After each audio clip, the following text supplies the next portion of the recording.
Hi guys, welcome back to my YouTube channel. In this special series of Speak and Memory, I welcome Gohan on my show. Thanks for joining me. Thank you, Sanjay.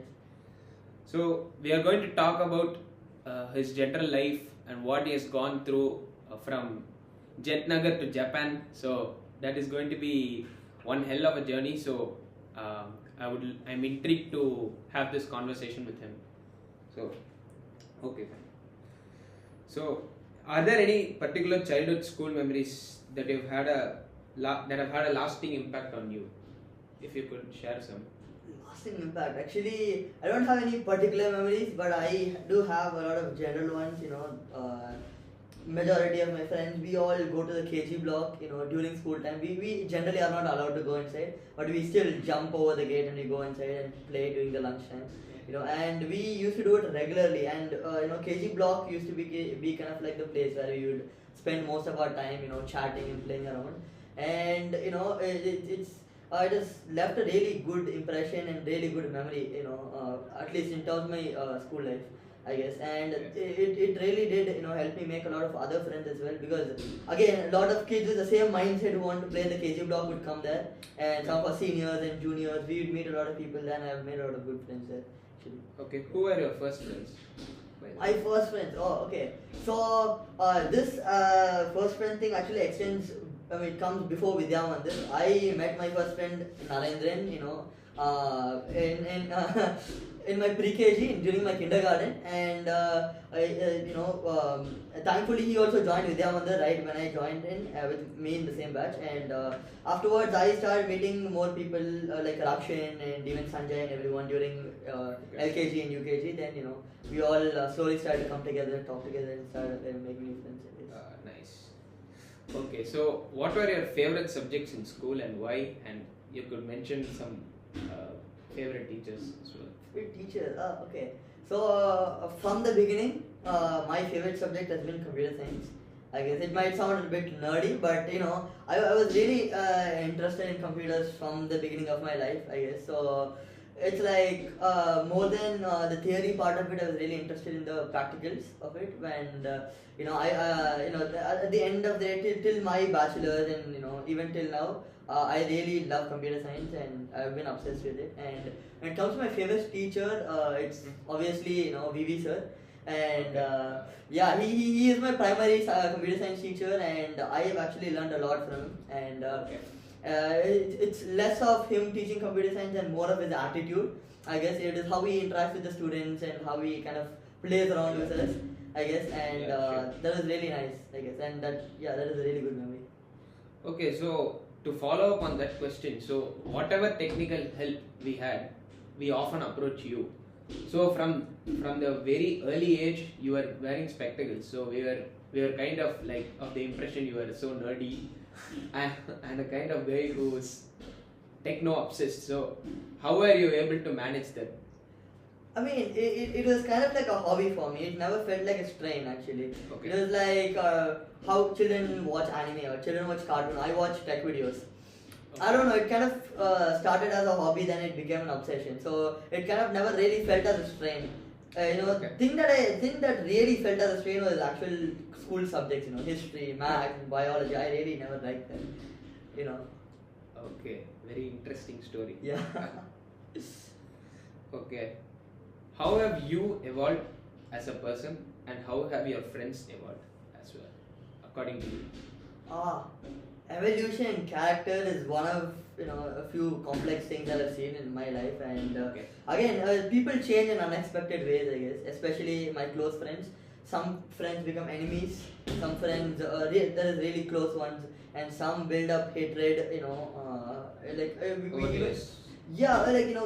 when we don't expect it, certain situations, we lose really good friendships. And then sometimes we won't expect new friendships, but we will get good compatible ones. And I really feel like the big point and the big thing to remember in life is patience. I guess patience is really important, and time will heal. It's a really underrated statement. People don't believe it majority of the time, but time will heal. I guess it will turn love into hatred. It will turn hatred into love, and it will fix broken relationships, I guess. And this one phenomenon I've actually seen across all of my friends, and I've experienced it personally. Okay. What has been your hobby now that you've told that techno has been the main thing right from the start? What has been your hobbies over the years? Other hobbies. I've actually kind of tried to dwell into a lot of other things. I've tried to play sports, and I've tried to, I was learning guitar actually at some point of my life, and after that I was planning, I was really interested in management and stuff like that. So during my diploma times, I got into the student council and became the president. So, I was really interested in managing events, I guess. And after trying so many things, that is the only thing that kind of really fitted me, I guess, other than computer science. So management, it was really fun, I guess.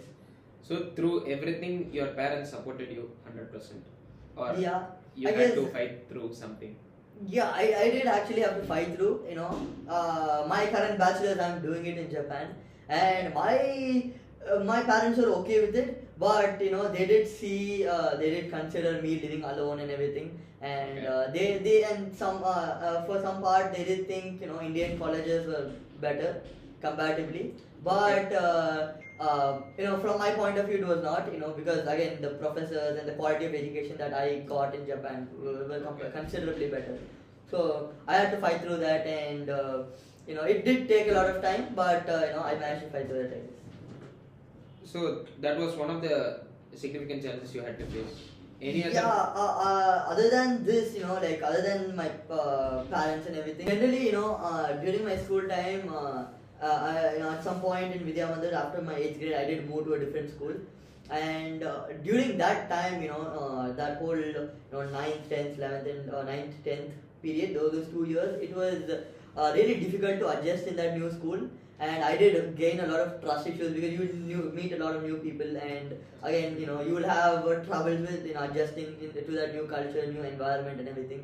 And then I did again, get bullied and stuff over there, and it was really hard to get through that 2 years because I was a stranger there, because they had their friends group and everything, and I was trying to kind of adjust inside it, and it did not go very well. But surviving through those 2 years was a really big struggle. But I'm happy that I survived through it because I'm able to actually achieve my dreams after that. I'm thankful that I am past that phase, I guess.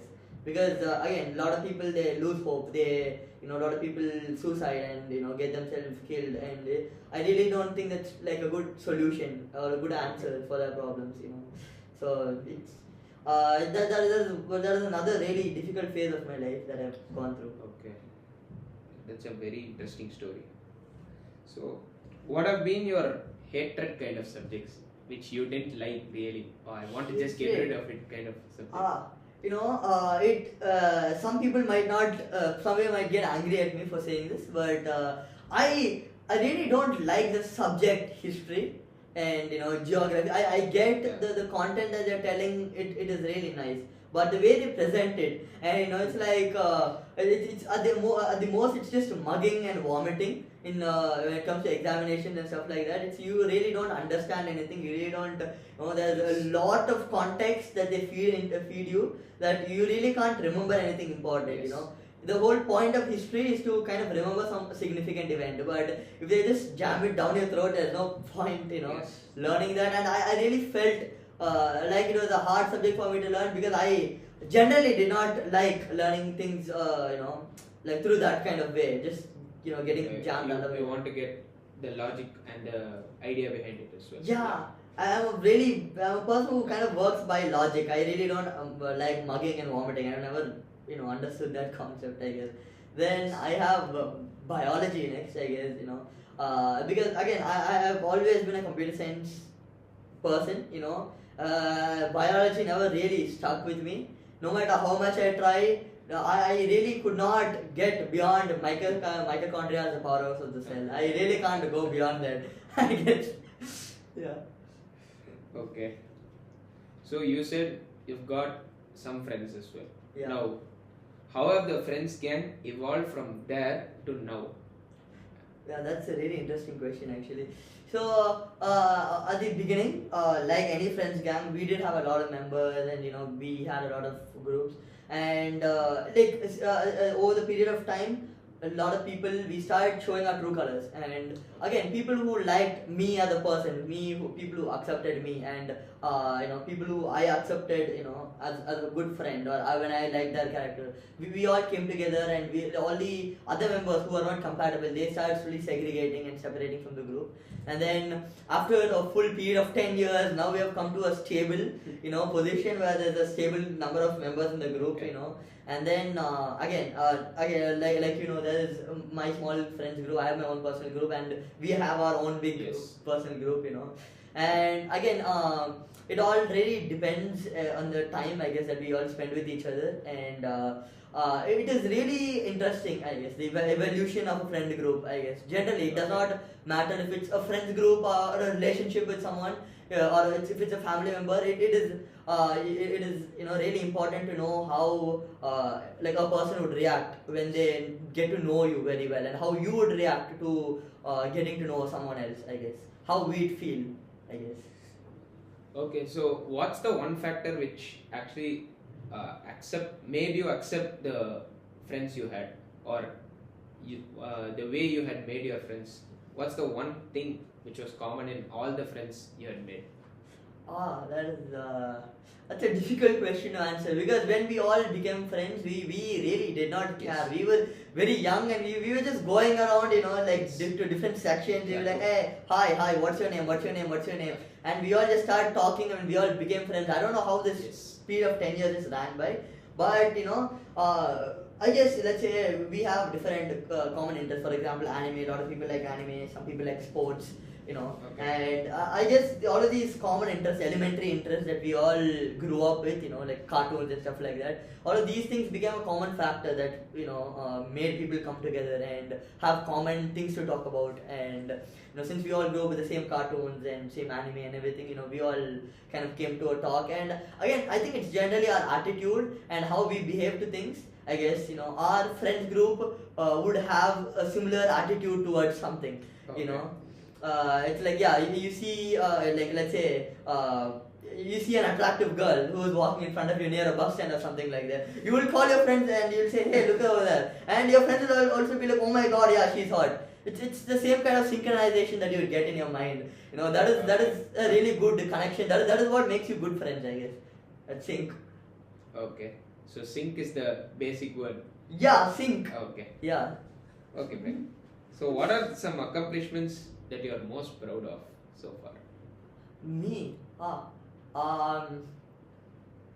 Mainly, it is actually getting through my school phase. Like I told you, it was a difficult time, and more than I feel like accomplishments are a thing that you should prove to yourself. It's a personal thing more than a thing that you show to the world, I guess. So for me, I guess surviving through that 2-year school phase was really it was hard, and I feel like it was worth it, I guess, because I had zero hope there and zero support, and only a few friends were left for me from BM as well to contact, I guess, because they were busy with their lives. Yes. And personally, this is one of the big ones. And other than that, I'm happy that I was able to perform well in other activities such as like student council and stuff like that. And I kind of let myself go free and explore, rather than just restraining myself and just sticking with studies, I guess.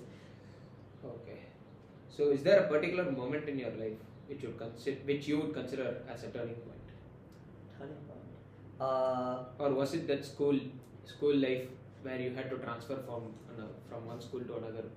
I mean, yeah, I did. I did have a lot of turning points in my life, to be honest, and every single turning point did teach me a new lesson.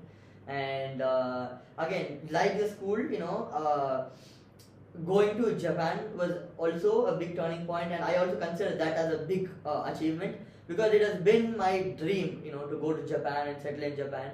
And to be honest, like one of the big feelings that I really got was me when I landed in Japan, Osaka, and when they announced in the flight saying, ladies and gentlemen, welcome to Osaka. The happiness that I felt, the thing that I felt in my heart saying, okay, I've achieved whatever I wanted to do. I've come to Japan after all of that years of struggle, all of that, hard work that I've done. I've finally come to Japan. That was a really big, major turning point in my life. I guess after my school days, of course, and it really made me value, every stage of my life really did make me value whatever happened before. I guess we'll only get to know the value of something after we have lost it, I guess. Yeah, very true. Very Yeah. true. So, now that you've been to Japan and you were obviously spent so many years in India, how have been the cultural differences over here and there? Cultural difference, there's a lot actually. Okay. Over in Japan, the cultural, the modernization, the adoption of Western culture has been there for a long time. Let's say like for the past 20 years, it's been there. So everybody, again, it's a developed country, right? So everything is very clean. Everything, is more modernized. It's more westernized, I guess, compared to India. And people, anywhere from dressing sense to, let's say, the streets, the cleanliness of the streets, everything is, very westernized. Except for the system, the unit system, we still use metric there. Okay. Thank God, I guess, we don't measure things in cheeseburgers, but the main thing that I really like about Japan, when compared to India, is that they adapted Western culture while still, retaining their own culture, and they still value their own culture and their language, which we really don't kind of do in India. When we adapt Western culture, we just go full Western. It's like we just go full modern. We really don't care about our culture, but they really give respect to their language, respect to their actual traditions. Even though they kind of adapt all of these cultures, they do still retain their values, I guess.